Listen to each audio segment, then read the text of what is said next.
অবশেষে ভারতের মোদি এবং সেনাপ্রধানের মাস্টার প্ল্যানের কাছে ফেসে গেল ডক্টর ইউনূস। আবারও দেশে ফিরতে চলেছে শেখ হাসিনা। মহাবিপদে ডক্টর ইউনূস এবং তার সমন্বয়করা হঠাৎ করে কেঁপে গিয়ে একই ঘোষণা দিলেন ডোনাল্ড ট্রাম্প। দর্শক, কী করতে যাচ্ছে সারা দেশে অবশ্য বিস্তারিত জানতে এক মুহূর্ত না টেনে দেখতে থাকুন।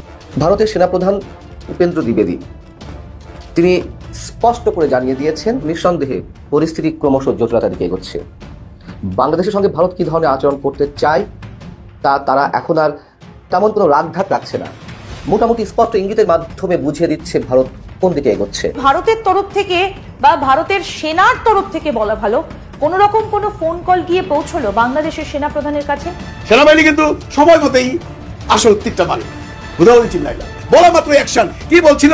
অ্যাকশন শুরু হয়ে গেছে। অনেকেই প্রশ্ন তুলছেন যে ডক্টর ইউনূস সাহেবের সরকার আসলে কতটুকু ক্যাপাবল রাষ্ট্রকে পরিচালনা করার জন্য। কিন্তু ডক্টর ইউনূসের মতন মানুষরা কথা কম বলে কাজ বেশি করে। দেখেন, ঘটনা কিন্তু ঘটাই দিছে কে, কেমন দিলাম, কিন্তু ঘটনার টুইস্ট তো ছিল অন্য জায়গায়। তাকে অবশ্য এক লাইন বলে, এক লাইন মনে প্যাডের ভিতরে রাখে। দ্বিতীয় আয়াতটা যখন সামনে আসছে তখন বুঝতে পারলাম এখন আপনাকে কে বাঁচাবে? আপনাদের দুইজনের কিন্তু সারা ওই দুইজন আকাশ বাতাস বিদীর্ণ করে স্লোগান দিত, ইনকিলাব জিন্দাবাদ, দিল্লি না ঢাকা, ঢাকা ঢাকা, ক্ষমতা না রাজপথ, রাজপথ রাজপথ, বুঝছাও ক্যাঙ্কা কইরা জাউরাগের লাইনে আনা লাগে। বাংলাদেশে মুক্তিযুদ্ধের ইতিহাস বিক্রি করে চলতেন শেখ হাসিনা, আর এখন চলছেন বিএনপির নেতা জনাব ফজলুর রহমান সাহেব। এই ফজলুর রহমানের আসল উদ্দেশ্য শেখ হাসিনার উদ্দেশ্যের সাথে প্রায় মিলে যাচ্ছে। 2014 সালের পর এই প্রথম 2025 সালে সক্ষম হয়েছে। এতদিন করতে দেওয়া হয়নি, অবশেষে সেই কাঙ্ক্ষিত ঘটনা ঘটেছে। বিএনপির জন্য সতর্কবার্তা। আর মাইনাস হচ্ছে কি তারেক রহমান। তারেক রহমান কেন দেশে আসছেন না? বাধা কোথায়? এখন বাংলাদেশে অন্তর্ভুক্তিমূলক নির্বাচনের মধ্য দিয়ে সব বিষয়ে নিষ্পত্তি চায় ভারত। ভারতে এখন অন্তর্ভুক্তিমূলক নির্বাচন চায়। যখন শেখ হাসিনা ছিল তখন একথা উচ্চারণই করতো না। শাহবাগীদের চিন্তা ও চেতনা কতটা ধর্ষণ থেকে এই সমাজকে বাঁচাতে পারবে? ধর্ষণ বন্ধ হওয়ার জন্য ধর্ষকের মনে ভীতি সৃষ্টি হওয়া জরুরি। বিবাহিত লোক ধর্ষণ করলে মাটিতে অর্ধেক পুঁতে রাখা, পাথর নিক্ষেপ করা, এই ধরনের একটা। আর অবিবাহিত ধর্ষণ করলে আরেক ধরনের। সংখ্যালঘু ইস্যুতে আবার শেখ হাসিনার পতনের পর এই ট্রাম্প সরকারের খুবই ঘনিষ্ঠ একজন ক্যারেক্টার, যার নাম হচ্ছে আপনার কৃষ্ণমূর্তি। আজকে মার্চের আমরা 8 তারিখ কথা বলছি। ইভেন এই কৃষ্ণমূর্তি তার সহকর্মীদের ডাকতেছিল যে গোটা বিশ্ব দেখো কি ঘটতেছে বাংলাদেশে। এবার সেইটা নিয়ে বাংলাদেশের ইস্যুতে আপনার কথা বলতে যাচ্ছে। আসসালামু আলাইকুম রহমতুল্লাহ। সবাই কেমন আছেন? আশা করি সবাই অনেক অনেক ভালো এবং সুস্থ আছেন। সবাইকে স্বাগতম জানাচ্ছি আমাদের আরেক নতুন ভিডিওতে। প্রতিদিনের মতো আমি হাফিজুর ফারুকী। কি হচ্ছে দেশে, কি ঘটতে যাচ্ছে দেশে? ইতিমধ্যে আপনারা দেখেছেন যে বর্তমানে হঠাৎ করে সারা দেশে শুরু হয়েছে তুমুল অস্থিরতা এবং সারা দেশে রীতিমতো তোলপাড় সৃষ্টি করেছে। আমরা ইতিমধ্যে ভিডিওর শুরুতে অংশ বিশেষ দেখে বুঝতে পেরেছেন আজকের ভিডিওটা কতটা গুরুত্বপূর্ণ হতে চলেছে। তাই বিষয়টা আর বেশি বিস্তারিত বলবো না, কারণ বিস্তারিত বলতে গেলে ভিডিওটা অনেক লম্বা হয়েছে। আমি সংক্ষেপ করার ক্ষেত্রে আপনাকে মূল আলোচনা নিয়ে যাচ্ছি। তার আগে আপনাকে ছোট্ট একটি অনুরোধ জানাতেছে, যারা আমার ফারুকী অনলাইন ইউটিউব চ্যানেলতে এখনো হচ্ছেন, প্লিজ দয়া করে আমার চ্যানেল সাবস্ক্রাইব করে সাথে থাকবেন। আর বেশি কথা না বলে আমরা ভিডিওটা একটু ধারাবাহিকভাবে একটু বিস্তারিত দেখে আসবো। জটিলতার দিকে এগোচ্ছে। বাংলাদেশের সঙ্গে ভারত কী ধরনের আচরণ করতে চায় তা তারা এখন আর তেমন কোনো রাগঢাক রাখছে না। মোটামুটি স্পষ্ট ইঙ্গিতের মাধ্যমে বুঝিয়ে দিচ্ছে ভারত কোন দিকে এগোচ্ছে। বাংলাদেশের ভূখণ্ড ব্যবহার করে ভারতের সন্ত্রাসবাদী তৎপরতা চালানো হতে পারে। ভারতের যে আশঙ্কা, বাংলাদেশের যে সাম্প্রতিক কর্মকাণ্ড এবং মৌলবাদীদের আস্ফালন, তাতে সেই বিষয়টি প্রমাণিত করে দিচ্ছে। আমরা যতই ধরে নিই যে ভারত তার নিজস্ব স্বার্থে, রাজনৈতিক স্বার্থে কিংবা আওয়ামী লীগকে ভারত বাংলাদেশে বারবার ক্ষমতায় দেখতে চাওয়ার জন্য যুক্তরাষ্ট্রকে যে মেসেজটি দিয়েছিল 2024 7 জানুয়ারি নির্বাচনের আগে, যে এই অঞ্চলের স্থিতিশীলতার জন্য, নিরাপত্তার জন্য আওয়ামী লীগকে প্রয়োজন, প্রকারান্তরে সেটি প্রমাণ করে দেওয়া হচ্ছে, বা অটোমেটিক্যালি কেউ কেউ খেলতে গিয়ে সেটি সত্য প্রমাণ করছে। ভারতের সেনাপ্রধান উপেন্দ্র দ্বিবেদী তিনি স্পষ্ট করে জানিয়ে দিয়েছেন, সরকার পাল্টালে ভারতের সঙ্গে বাংলাদেশের সম্পর্কে পরিবর্তন আসতে পারে। অর্থাৎ বিপরীত যদি আমরা ভাবি তাহলে কি হতে পারে বোঝা যাচ্ছে। এবং এই মন্তব্যটি তিনি করেছেন শনিবারে নয়াদিল্লিতে আয়োজিত একটি অনুষ্ঠানে। সেখানে চীন এবং পাকিস্তানের মধ্যকার যে সম্পর্ক, সেই জায়গা থেকে বাংলাদেশ প্রসঙ্গ তিনি বলেন যে চীন ও পাকিস্তানের মধ্যে উচ্চ মাত্রার যোগাযোগ রয়েছে, যা মেনে নিতে হবে। এর অর্থ দুই ফ্রন্টের হুমকি এখন বাস্তবতা। অর্থাৎ চীন এবং পাকিস্তানকে তারা দুই মুখ থেকেই তাদের জন্য একটা হুমকি হিসেবে দেখছে, এবং সেই দুই হুমকি, দুই ফ্রন্ট লাইন জায়গা থেকে বাংলাদেশকেও ভর কেন্দ্র হিসেবে ব্যবহার করা হতে পারে, সে কথাই অনেকটা তিনি বুঝিয়ে দিয়েছেন।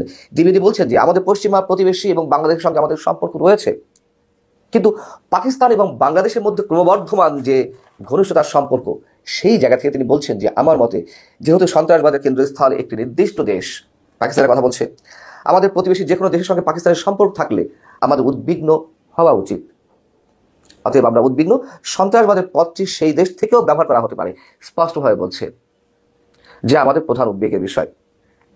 বাংলাদেশের সঙ্গে ভারতের সম্পর্ক কি হবে এখনই, বা এই মুহূর্তে সেটি কোন দিকে যাচ্ছে, কি হবে, সাংবাদিক এমন প্রশ্ন করেছেন। তিনি বলেছেন যে সেটি বলার সময় এখনো আসেনি, এটি বললে খুব দ্রুত এটি বলা হয়ে যাবে। তার এই কথার মধ্যেই অনেক ধরনের ইঙ্গিত আমরা খুঁজে পাচ্ছি, অর্থাৎ সিদ্ধান্ত তারা নিয়ে বসেই আছে কিন্তু প্রকাশ করতে চাচ্ছে না। তিনি বলছেন যে সেখানে সরকারের পরিবর্তন হলে ভারতের সঙ্গে বাংলাদেশ সম্পর্কের পরিবর্তন আসতে পারে। আমি এই বিষয়ে খুব স্পষ্ট যে বর্তমান সামরিক বাহিনীর সঙ্গে বাংলাদেশের সামরিক বাহিনীর সম্পর্কে উল্লেখ করেছেন যে তাদের সঙ্গে সম্পর্ক খুবই শক্তিশালী, তাদের সঙ্গে আমাদের নিয়মিত নোট বিনিময় হয় যাতে কোনো ধরনের দ্বিধাদ্বন্দ্ব সৃষ্টি না হয়, সব ধরনের দ্বিধাদ্বন্দ্ব যাতে এড়ানো যায়। গত শুক্রবারও ভারতের পররাষ্ট্র মন্ত্রণালয়ের যিনি মুখপাত্র রণধীর জয়সওয়াল, তিনিও স্পষ্ট করে বলেছেন এবং আরও একবার মনে করিয়ে দিয়েছেন, তারা চাই যে বাংলাদেশের সংখ্যালঘুদের উপর যে নির্যাতন হচ্ছে সেই নির্যাতনকারীদের বা হামলাকারীদের দ্রুত সাজা হোক এবং অন্তর্ভুক্তিমূলক নির্বাচনের মধ্য দিয়ে বাংলাদেশ সব বিষয় নিষ্পত্তি করুক। যদি এই কথাটি ভূতের মুখে রাম নামের মতন অবস্থা। যে শিশু বাচ্চাকে ধর্ষণ করেছে তার দুলাভাই, ওইটা যে পোশাকের জন্য করেনি, ওর যে ধর্ষণের প্রবৃত্তি থেকে করছে, এটা আমাদের কারোই বোঝার বাকি নাই, ঠিক আছে। কিন্তু আমার প্রশ্ন হলো, শাহবাগীরা যেভাবে ভাবে সেভাবে ধর্ষণ কতটা বন্ধ হবে বা আদৌ বন্ধ হওয়ার সুযোগ আছে কিনা। দেখেন, ধর্ষণ বন্ধ হওয়ার জন্য ধর্ষকের মনে ভীতি সৃষ্টি হওয়া জরুরি, যে এই খারাপ কাজটা করলে তাকে একটা নির্দিষ্ট শাস্তি পেতে হবে। শাস্তিটা কি? বিবাহিত লোক ধর্ষণ করলে তাকে এক ধরনের শাস্তি রয়েছে, মাটিতে অর্ধেক পুঁতে রাখা, পাথর নিক্ষেপ করা, এই ধরনের একটা। আর অবিবাহিত ধর্ষণ করলে আরেক ধরনের শাস্তি রয়েছে। এইটা বিধান, জাস্ট এই বিচারটুকু কোনো দিন হয় না। অথবা অন্য আপনারা আমাকে, ঠিক আছে, 10টা ধর্ষণ মামলা দেখাবেন যেটা রাষ্ট্র যত্নের সহকারে নিষ্পত্তি করেছে এখন পর্যন্ত, কোনো দলকে বলবো না, এটা ওভারঅলি রাষ্ট্র, একটা দল না, রাষ্ট্র মানে বিএনপি, রাষ্ট্র মানে আওয়ামী লীগ, রাষ্ট্র মানে জামাত, রাষ্ট্র মানে আমরা আপনারা সবাই মিলে, এই রাষ্ট্র 10টা ধর্ষণের মামলা মানে যথাযথ শাস্তি দিয়েছে, এরকম একটা বিষয় আপনারা দেখান। আপনারা সেটা দেখাতে পারবেন না। আপনার কাছে যেই আইনটা আছে যে ধর্ষণের জন্য এই শাস্তি, ধরেন যাবজ্জীবন কারাদণ্ড অথবা ফাঁসি বা যেটাই আছে, আমার প্রশ্ন হলো সেইটাই কতটুকু করা হয়। একজন শাহবাগী যদি উন্মুক্তভাবে শাহবাগী চেতনা চর্চা করতে পারে, একজন ইসলামপন্থী মানুষ তার ইসলামের চিন্তাগুলো সে চর্চা করবে, হিন্দুরাও করবে, খ্রিস্টানও করবে, বৌদ্ধও করবে। কিন্তু যেটা হচ্ছে সেটি হলো ইসলাম কেন্দ্রিক চিন্তা ও চেতনাকে উগ্রতা হিসেবে প্রমোট করা হচ্ছে, উগ্রতা হিসেবে বানানোর চেষ্টা করা হচ্ছে। আমাদের সমস্যাটা এইখানেই, তাদের উপর দমন নিপীড়ন কমে নাই। আমরা ইতিপূর্বে যে দেখেছি যে ইসলামিক বক্তা, ইসলামিক স্কলার তাদেরকে যেভাবে উগ্র হিসেবে শেখ হাসিনা উপস্থাপন করতো, এখন কিছু তরুণ নেতা তাদেরকে একইভাবে উগ্র হিসেবে উপস্থাপন করছে। আমাদের সমস্যা এইখানেই। এখন বাংলাদেশে অন্তর্ভুক্তিমূলক নির্বাচনের মধ্য দিয়ে সব বিষয়ে নিষ্পত্তি চায় ভারত। ভারত রে, এখন অন্তর্ভুক্তিমূলক নির্বাচন চায়। যখন না শেখ হাসিনা ছিল তখন এই কথা মানে উচ্চারণই করতো না। নির্বাচন কেমনে হবে না হবে বলার সাথে সাথে বলতো যেটা না, এটা বাংলাদেশের আভ্যন্তরীণ বিষয়। এখন আর এই বিষয়টা আভ্যন্তরীণ বিষয় না, এখন নির্বাচন, বাংলাদেশের গণতন্ত্র, বাংলাদেশের সংখ্যালঘু, সব বিষয়টা হচ্ছে ভারতের। এখন ভারত সবকিছু টেক ওভার করছে। আগে মানে এইসব বিষয়ে উচ্চারণ হওয়ার সাথে সাথে বলতো যে এটা ওই দেশের আভ্যন্তরীণ বিষয়, নির্বাচন কেমন হবে না হবে জনগণ সিদ্ধান্ত নেবে, বাংলাদেশের সরকার ডিসিশন নেবে, তাদের নির্বাচিত পার্লামেন্ট আছে, এই সমস্ত কথাগুলি বলতো। এখন কিন্তু তারা সেটা বলছে না, এখন তারা অন্তর্ভুক্তমূলক নির্বাচন চায়। তো অন্তর্ভুক্তমূলক নির্বাচন আগে কারা বলতো? আগে বলতো মার্কিন যুক্তরাষ্ট্র। কেন বলতো? যাতে বিএনপি সহ বিরোধী সকল দলগুলোকে নিয়ে আওয়ামী লীগ যাতে নির্বাচন করে। আর ভারত তখন বলতো না, কেন বলতো না? এই কারণে, যেহেতু আওয়ামী লীগ চায় না, আওয়ামী লীগ চায় তারা নিজেরা নির্বাচন করবে এবং ক্ষমতায় থাকবে। এই জন্য অন্তর্ভুক্তিমূলক নির্বাচন অর্থাৎ অংশগ্রহণমূলক যে নির্বাচন, সেই নির্বাচন কথা বলেনি। কি রাতারাতি কিভাবে পাল্টে গেল? এখন আমেরিকা নিশ্চুপ বাংলাদেশের ব্যাপারে, তাদের কোনো ব্রিফিং নাই, কিছু নাই। মাঝে মধ্যে ইউরোপ বা জাতিসংঘ তারা নির্বাচন কথা বলে, অন্তর্ভুক্তিমূলক নির্বাচন কথা বলে। আমেরিকা চুপ। আর হচ্ছে ভারত এখন খুব মানে গণতন্ত্রের এখন ধ্বজাধারী, তারা হলো সব দায়িত্ব নিয়ে এখন কথা বলছে। দেখেন মানে ভারতের যে কত কি বলে ন্যাক্কারজনক, তাদের যে দ্বিমুখিতা কিভাবে প্রকাশ পাচ্ছে এখন যেহেতু আওয়ামী লীগ নাই, সুতরাং এখন তাদের অন্তরে জ্বালা। এখন বাংলাদেশের গণতন্ত্র, বাংলাদেশের মানবাধিকার, সংখ্যালঘুদের নিরাপত্তা, এসব নিয়ে তারা উচ্চকিত। সে কথা এখন আর তারা গোপন রাখছেন না, একদম সামনাসামনি আনছে। ভারত বাংলাদেশ সরকারকে আরো একবার মনে করিয়ে দিল তারা চায় যে সে দেশের সরকার সংখ্যালঘুদের উপর হামলাকারীদের দ্রুত সাজা দিক, অন্তর্ভুক্তিমূলক নির্বাচনের মধ্য দিয়ে বাংলাদেশের সব বিষয়ের নিষ্পত্তি করুক। শুক্রবার পররাষ্ট্র মন্ত্রণালয়ের সাপ্তাহিক ব্রিফিং এক প্রশ্নের জবাবে মন্ত্রণালয়ের মুখপাত্র রণধীর জয়সওয়াল এসব কথা বলেন। তিনি বলেন, সংখ্যালঘুদের জীবন, সম্পত্তি এবং ধর্মীয় প্রতিষ্ঠান রক্ষার দায়িত্ব সেই দেশের অন্তর্বর্তী সরকারের, সেই দায়িত্ব তারা পালন করুক। এই প্রথম ভারতের পক্ষ থেকে সংখ্যালঘুদের উপর নির্যাতনের একটি খতিয়ানও দেওয়া হয়েছে। দেখেন এখন বাংলাদেশে তারা খতিয়ানও মানে রেকর্ড করে রাখতেছে, সেই ব্যাপার তারা সামনেও আনছে। সেখানে বলা হচ্ছে গত বছর 5ই আগস্ট থেকে এই বছরের 16ই ফেব্রুয়ারি পর্যন্ত 2374টি ঘটনা ঘটছে। তো 5ই আগস্ট থেকে তারা হিসাবটা রাখছে, 5ই আগস্টের আগে অর্থাৎ শেখ হাসিনা থাকার সময় 15 বছরে সংখ্যালঘুদের উপর কি নির্যাতন হয়েছে কি হয়নি এই খতিয়ান তাদের নাই। এখন তাদের হিসাব হলো সব 5ই আগস্টের পর থেকে। তার মধ্যে সেদেশে পুলিশ 1254টি ঘটনা যাচাই করেছে। এইসব ঘটনায় 98% রাজনৈতিক। তিনি বলেন, ভারত চায় প্রতিটি ঘটনার পুঙ্খানুপুঙ্খ তদন্ত শেষে অপরাধীদের সাজা দেওয়া হোক। সম্প্রতি ওমানে ভারতের পররাষ্ট্রমন্ত্রী এস জয়শঙ্করের সঙ্গে বৈঠকের পর দেশে ফিরে বাংলাদেশের পররাষ্ট্রমন্ত্রী তৌহিদ হোসেন এক মন্তব্য বলেছিলেন যে সংখ্যালঘুদের রক্ষার বিষয়টি বাংলাদেশের অভ্যন্তরীণ বিষয়, এই নিয়ে ভারতের উদ্বেগের কারণে। সেই প্রশ্নের উত্তরে জয়সওয়াল নির্যাতনের খতিয়ান তুলে ধরে এই মন্তব্য করেন। জয়সওয়াল দাবি করেন, বাংলাদেশের আইন শৃঙ্খলা পরিস্থিতি খুবই উদ্বেগজনক। বাংলাদেশের আইন শৃঙ্খলা এটা বলতেছে না, বাংলাদেশের আইন শৃঙ্খলা পরিস্থিতি সেই দেশের আভ্যন্তরীণ বিষয়, এখন তারা সেটা বলতেছে না। আচ্ছা, গুরুতর অপরাধে আটক এবং সাজাপ্রাপ্ত সন্ত্রাসী এবং উগ্রপন্থীদের ছেড়ে দেওয়ার কারণে পরিস্থিতি আরো খারাপ হয়েছে। কি কারণে মানে উদ্বেগজনক সেটারও কারণ তারা ব্যাখ্যা করতেছে। এখন আর বাংলাদেশের আভ্যন্তরীণ বিষয় বলে কিছু নেই ভারতের কাছে। বাংলাদেশে আন্দোলনকারী ছাত্র সম্প্রতি রাজনৈতিক দল গঠন করেছে, এই বিষয়ে প্রতিক্রিয়া ব্যাপারে কোনো মন্তব্য করেননি। তিনি বলেন, ভারত সবসময় স্থিতিশীল, প্রগতিশীল, শান্তিপূর্ণ ও অন্তর্ভুক্তিমূলক বাংলাদেশের সমর্থক। ভারত চায় তারা অন্তর্ভুক্তিমূলক নির্বাচনের মধ্য দিয়ে সব বিষয়ের নিষ্পত্তি করবে। আর সেই জন্যই কষ্ট লাগতেছে। এই কথাগুলি যদি তারা আগে বলতো, অর্থাৎ দ্বাদশ জাতীয় সংসদ নির্বাচন, যেটা আমিরামি নির্বাচন, সেই নির্বাচন আগে যদি তারা বলতো, তাহলে হয়তো আওয়ামী লীগ একটু চিন্তা করতো। হ্যাঁ, তখন কিন্তু তারা একদম মুখে তালা মেরেছিল। ইউরোপ, আমেরিকা, জাতিসংঘ সবাই দফায় দফায় বলছে, কিন্তু তারা বলে তো নি, উল্টা আরো কূটনীতিকদের, সারা বিশ্বের কূটনীতিকদের জড়ো করে বাংলাদেশের যে পররাষ্ট্র সচিব ওই সময় তাকে দিয়ে ব্রিফিং করাইছে যে না, বাংলাদেশে ঠিক মতো নির্বাচন হচ্ছে। বাংলাদেশে মুক্তিযুদ্ধের ইতিহাস বিক্রি করে চলতেন শেখ হাসিনা, আর এখন চলছেন বিএনপির নেতা জনাব ফজলুর রহমান সাহেব। একই উপায়ে শেখ হাসিনা যেভাবে মুক্তিযুদ্ধের ইতিহাসকে বিক্রি করে চলতেন, মুক্তিযোদ্ধা দাবি করে করে বিভিন্ন জায়গায় বৈষম্য তৈরি করতেন, পক্ষের এবং বিপক্ষের শক্তি দাঁড় করানোর চেষ্টা করতেন, ঠিক শেখ হাসিনার রেখে যাওয়া সন্তানের মতোই দায়িত্ব পালন করে যাচ্ছেন জনাব ফজলুর রহমান সাহেব। তিনি একজন বীর মুক্তিযোদ্ধা, কোনো সন্দেহ নাই, কিন্তু তিনি যেভাবে 5ই আগস্টের পরে বাংলাদেশের সাধারণ মানুষের সাথে, বাংলাদেশের সাধারণ ছাত্রছাত্রীদের সাথে এবং বাংলাদেশের বিভিন্ন রাজনৈতিক সংগঠনগুলোর সাথে নতুন করে বৈষম্যের বীজ তৈরি করে দিচ্ছেন, সেখান থেকে স্পষ্ট বোঝা যাচ্ছে শেখ হাসিনা যেভাবে মুক্তিযুদ্ধকে বিক্রি করে চলতেন, মুক্তিযুদ্ধের ইতিহাসকে বিক্রি করে চলতেন, ঠিক একই উপায়ে জনাব ফজলুর রহমান সাহেব তিনি আজ আবার মাঠে ময়দানে নেমেছেন এই ইতিহাসকে বিক্রি করার জন্য, বেচা বিক্রির জন্য। এই বিক্রি করার মধ্যে ধরন আছে। শেখ হাসিনা বিক্রি করতেন মিথ্যাচার করে, তিনি ভুয়া মুক্তিযোদ্ধা দিয়েও হয়তো তিনি সেখানে তার নিজের পারপাস সাফ করতেন, চেষ্টা করতেন যে আওয়ামী লীগের সেই ভুয়া মুক্তিযোদ্ধাদেরকে দিয়ে ইতিহাস তৈরি করতে। হয়তো ফজলুর রহমান সাহেব সেই জিনিসটি করছেন না, তিনি নিজে একজন বীর, একজন মুক্তিযোদ্ধা, কোনো সন্দেহ নাই, তিনি বাংলাদেশের জন্য যুদ্ধ করেছেন বলে তিনি দাবি করছেন এবং আমরাও বলছি যে তিনি বীর মুক্তিযোদ্ধা।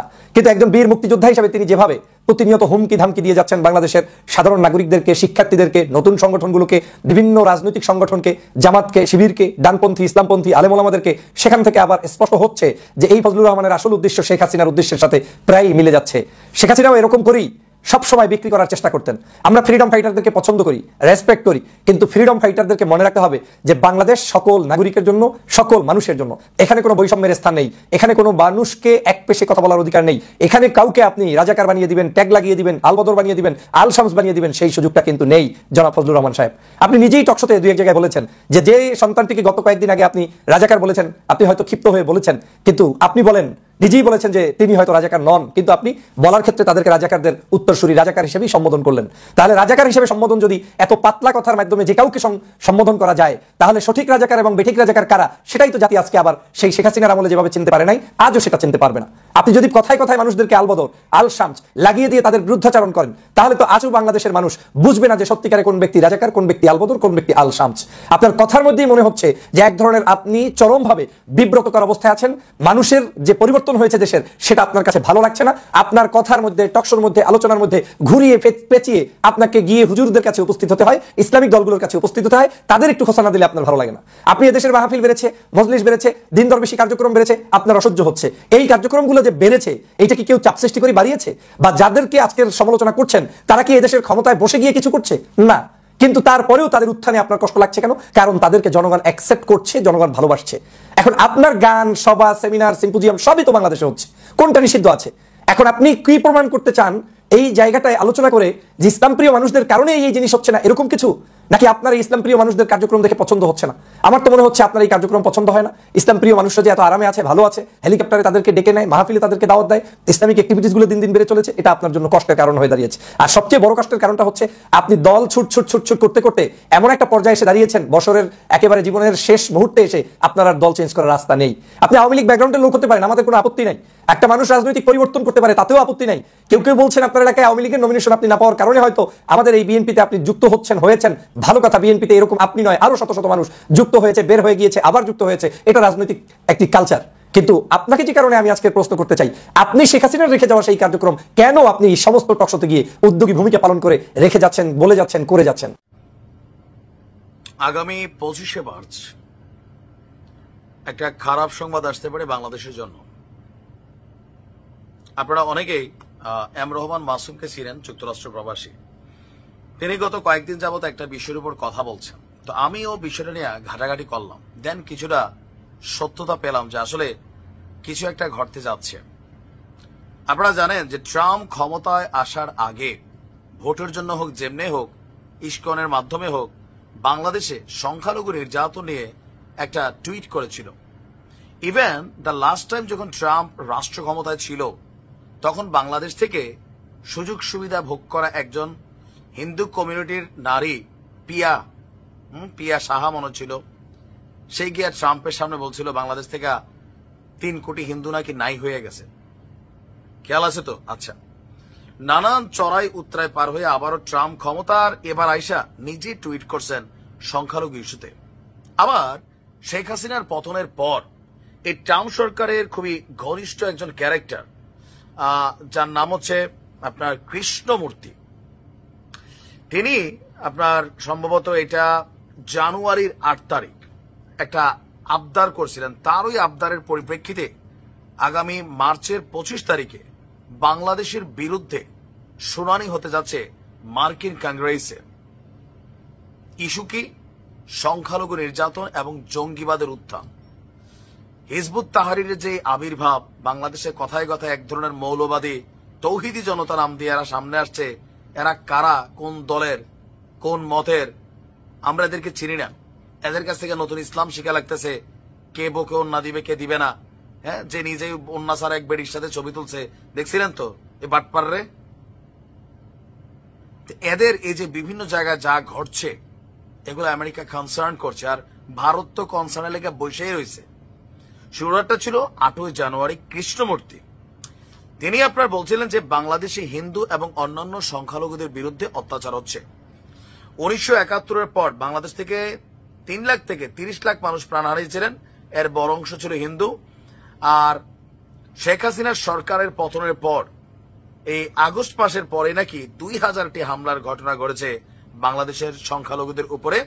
আর এ নিয়ে মার্কিন বিদেশ দপ্তরের সঙ্গে এই কৃষ্ণমূর্তি আলোচনাও করেছিল। ইভেন আসন্ন সেনেট কনফার্মেশন শুনানির সময় এই নিয়ে পদক্ষেপের দাবি জানাবে। এটা জানুয়ারির 8 ছিল, আজকে মার্চের আমরা 8 তারিখ কথা বলছি। ইভেন এই কৃষ্ণমূর্তি তার সহকর্মীদের মানে ডাকতেছিল যে গোটা বিশ্ব দেখো কি ঘটতেছে বাংলাদেশে। এবার সেইটা নিয়ে বাংলাদেশের ইস্যুতে আপনার কথা বলতে যাচ্ছে।